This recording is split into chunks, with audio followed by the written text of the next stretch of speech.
Dracula's Guest by Bram Stoker. When we started for our drive, the sun was shining brightly on Munich, and the air was full of the joyousness of early summer. Just as we were about to depart, Herr Delbruck, the maître d'hôtel of the Quatre Saisons, where I was staying, came down, bareheaded, to the carriage, and after wishing me a pleasant drive, said to the coachman, still holding his hand on the handle of the carriage door, "Remember, you are back by nightfall. The sky looks bright, but there is a shiver in the north wind that says there may be a sudden storm. But I am sure you will not be late." Here he smiled and added, "For you know what night it is." Johann answered with an emphatic, "Ja, mein Herr," and touching his hat, drove off quickly. When we had cleared the town, I said, after signalling to him to stop, "Tell me, Johann, what is tonight?" He crossed himself as he answered laconically, "Walpurgisnacht." Then he took out his watch, a great, old-fashioned German silver thing as big as a turnip, and looked at it, with his eyebrows gathered together and a little impatient shrug of his shoulders. I realized that this was his way of respectfully protesting against the unnecessary delay, and sank back in the carriage, merely motioning him to proceed. He started off rapidly, as if to make up for lost time. Every now and then the horses seemed to throw up their heads and sniff the air suspiciously. On such occasions I often looked round in alarm. The road was pretty bleak, for we were traversing a sort of high, wind-swept plateau. As we drove, I saw a road that looked but little used, and which seemed to dip through a little winding valley. It looked so inviting that even at the risk of offending him, I called Johann to stop, and when he had pulled up, I told him I would like to drive down that road. He made all sorts of excuses, and frequently crossed himself as he spoke. This somewhat piqued my curiosity, so I asked him various questions. He answered fencingly, and repeated, looking at his watch in protest. Finally I said, "Well, Johann, I want to go down this road. I shall not ask you to come unless you like. But tell me why you do not like to go. That is all I ask." For answer he seemed to throw himself off the box, so quickly did he reach the ground. Then he stretched out his hands appealingly to me, and implored me not to go. There was just enough of English mixed with the German for me to understand the drift of his talk. He seemed always just about to tell me something, the very idea of which evidently frightened him, but each time he pulled himself up, saying, as he crossed himself, "Walpurgisnacht." I tried to argue with him, but it was difficult to argue with a man when I did not know his language. The advantage certainly rested with him, for although he began to speak in English, of a very crude and broken kind, he always got excited and broke into his native tongue, and every time he did so he looked at his watch. Then the horses became restless and sniffed the air. At this he grew very pale, and looking around in a frightened way, he suddenly jumped forward, took them by the bridles, and led them on some 20 feet. I followed and asked why he had done this. For answer he crossed himself and pointed to the spot we had left, and drew his carriage in the direction of the other road, indicating across, and said, first in German, then in English, "Buried him what killed themselves." I remembered the old custom of burying suicides at the crossroads. "Ah, I see, a suicide. How interesting." But for the life of me, I could not make out why the horses were frightened. Whilst we were talking, we heard a sort of sound between a yelp and a bark. It was far away, but the horses got very restless, and it took Johann all his time to quiet them. He was pale, and said, "It sounds like a wolf, but yet there are no wolves here now." "No?" I said, questioning him. "Isn't it long since the wolves were so near the city?" "Long, long," he answered. "In the spring and summer, but with the snow the wolves have been here not so long."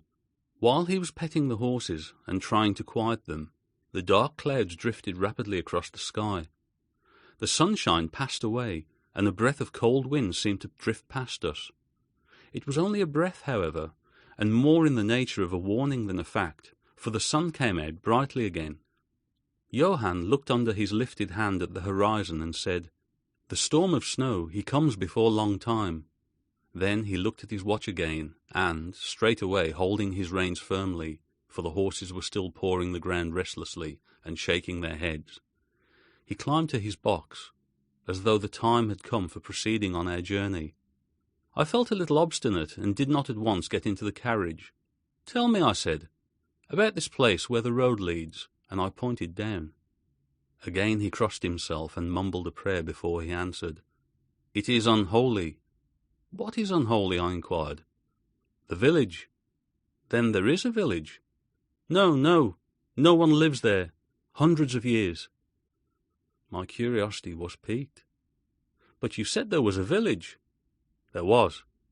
"Where is it now?"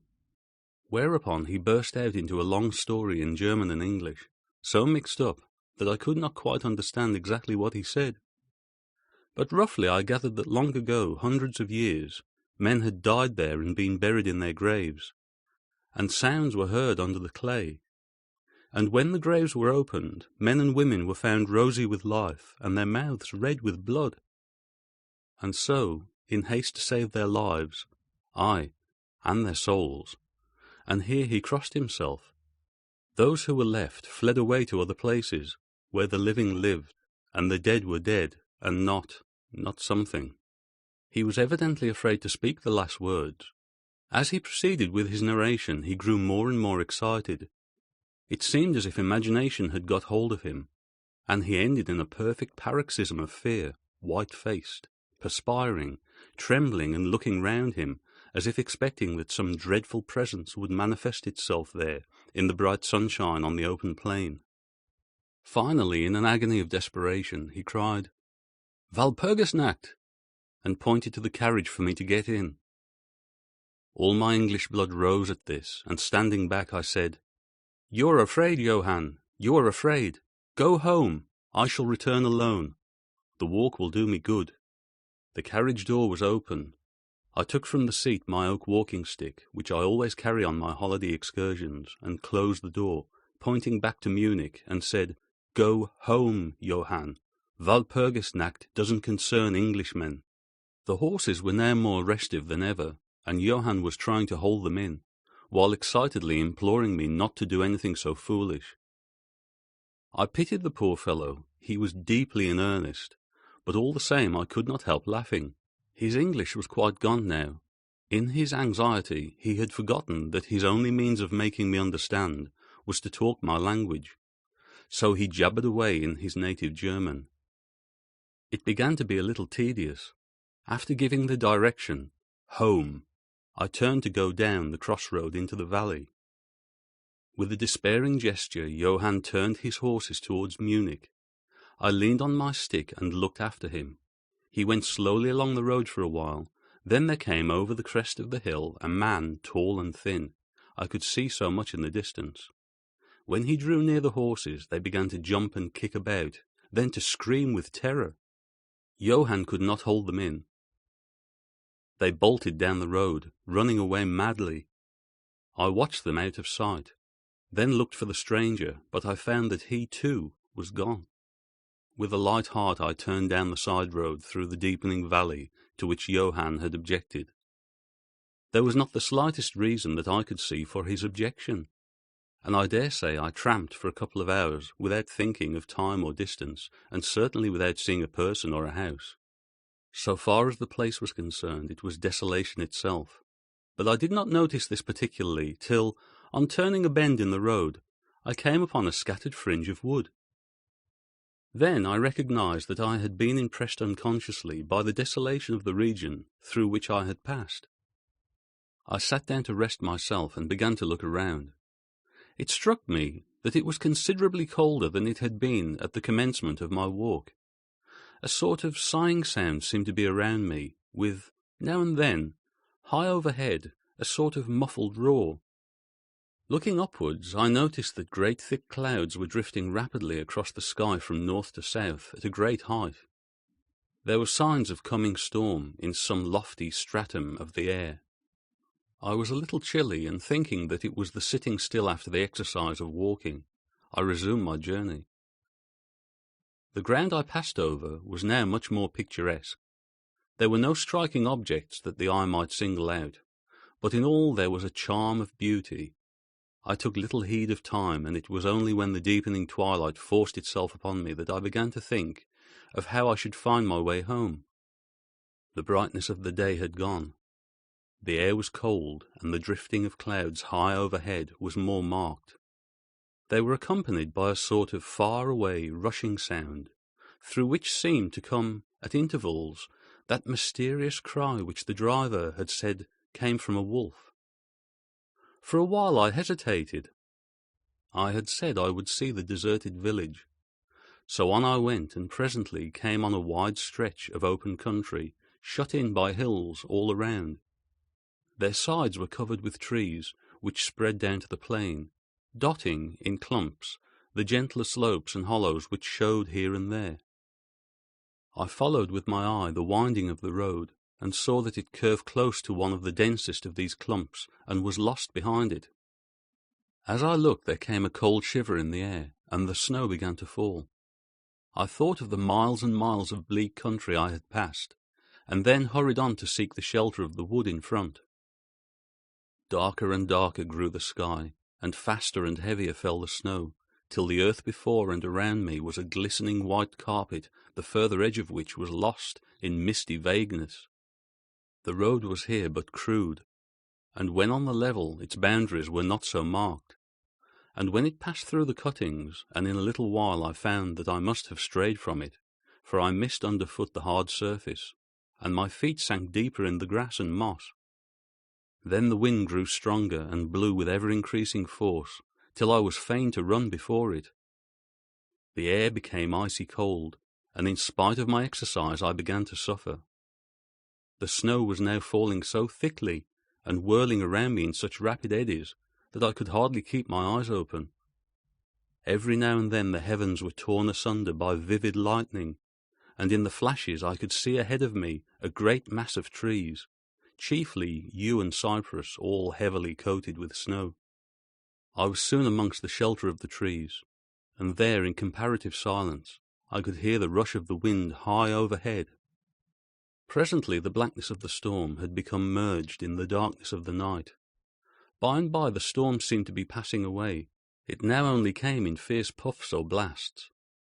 At such moments the weird sound of the wolf appeared to be echoed by many similar sounds around me. Now and again, through the black mass of drifting cloud, came a straggling ray of moonlight, which lit up the expanse and showed me that I was at the edge of a dense mass of cypress and yew trees. As the snow had ceased to fall, I walked out from the shelter and began to investigate more closely.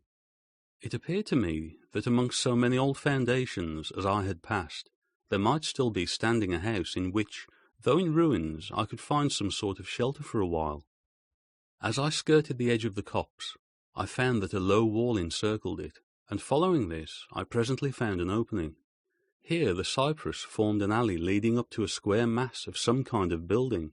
Just as I caught sight of this, however, the drifting clouds obscured the moon, and I passed up the path in darkness.